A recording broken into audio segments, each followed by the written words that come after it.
So it's been a minute since what I'm going to tell you about happened, but I needed some time to kind of process and get my arms wrapped around, the emotionality and the lessons that were taught to me by Rosalie, who just passed, which was our oldest and sweetest doe that I think I've ever had. She was the sweetest, most friendly, kind, not pushy, submissive, slow. She was like a sweet old lady. And, we went through a lot with her. She broke her leg, and one of my wethers broke her front leg. And it was so sweet to see her courage, how she held herself during that, because I had to set the bone without, any major painkillers. She just had to let me, and it was a compound fracture. Bone was sticking out. So we got it healed. She walked again. She gave us 2 more sets of babies after that. And this last 2 times we bred her, you could tell having babies was hard on her. And so we didn't breed her this year. And there's probability that we maybe shouldn't have bred her last year, but she did fine. We pulled her back out of it with good nutrition and knowledge, and she was just always so sweet, but I'm also too a rancher, and we don't have extra to go towards not being a rancher. And it happened in the nighttime. She was really unfortunate. I mean, in some ways I honestly feel like Rosalie, what happened to her saved me from not being far from probably having to put her down myself. And I think she would have had a rough winter. She was thin, her coat was good, but and by the way too, after she passed, I checked her teeth, and her teeth were amazing, which is testimonial to the floating that we're doing. I'm really seeing how much value in floating goat's teeth is, and I really want to openly teach people about that, because it's such an invaluable thing to know how to do if you really want your goats to thrive late in life. I'm not positive how old Rosalie was, because we didn't know how old she was when we got her, but I'm guessing 12, 13, 14, somewhere right in there, which is pretty old for a doe who's had a set of babies every year and milked her whole life. I mean, that's due to amazing care by the people before me and me. So I feel great about that. At the same time, the way she passed was unfortunate.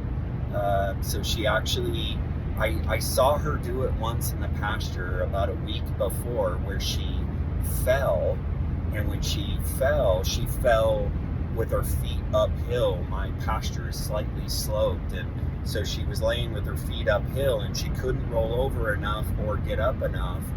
And I actually saw it happen from my office window, and I went out there and righted her and thought, geez, I hope this doesn't happen. And sure enough, about a week later, it actually happened at night, and Raul heard her in the very tail end of basically what killed her, which was bloat.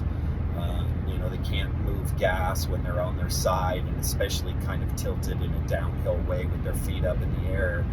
And right when we got on scene, she was taking her last couple of breaths, and death from bloat is not a pretty thing. So I wish it wouldn't have happened that way. At the same time, we're a part of nature on the ranch, and nature showed up. So it's that's the story of Rosalie, and I wanted to tell you what happened, what she was like, what lessons I learned from it, would I do things differently.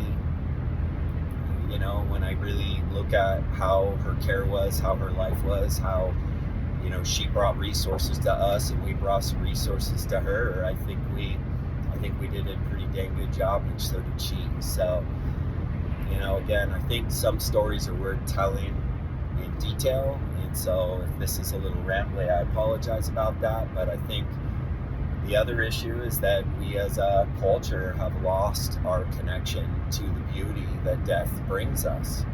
It's not that far away from birth. It's just the other bookend, and death has all these amazing, beautiful beautiful, beautiful lessons to teach us about ourselves, about the rewind of how we held ourselves in those moments, and did we make the right decisions, and what could we do better? I mean, that's really your last gift to everyone around you when you die, is that they get a chance to look. Our obligation is to look.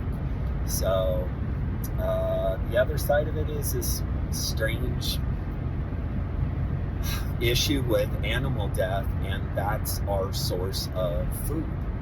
And we've become so detached from the fact that our bodies need animal-based nourishment, and I realize there's people who will say, 10% out there that'll say, I'm full of garbage, you don't need, animal-based nutrient. And that's what I live on. I drink a gallon of goat milk a day, I eat a steak a day, I eat a few vegetables, some fruits, some potatoes now and again, some sourdough bread, but none of it is, it's all food that we make and have, and you can't tell me that's not a good way to live, So animals and we have to die for other things to move energy.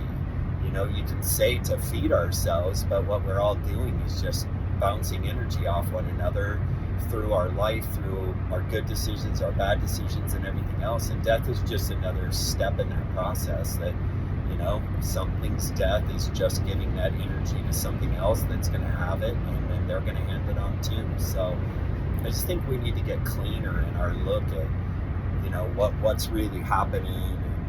I think the important part is how you hold yourself in that death. Are you present to the animals that gave up their lives for you to have food?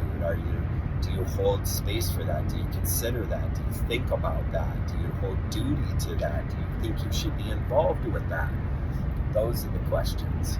So I guess thanks for listening to my rant on that. I don't know, there's a reason it went there, and I appreciate you listening, but I need to pull it back to Rosalie and just say how much I'm truly, truly grateful that she was in our lives, and she blessed a lot of people, and I believe we blessed her as well, and gave her a good life, and took good care of her, and gave her love, and it's an equal exchange, equal energy in and out, so I like it.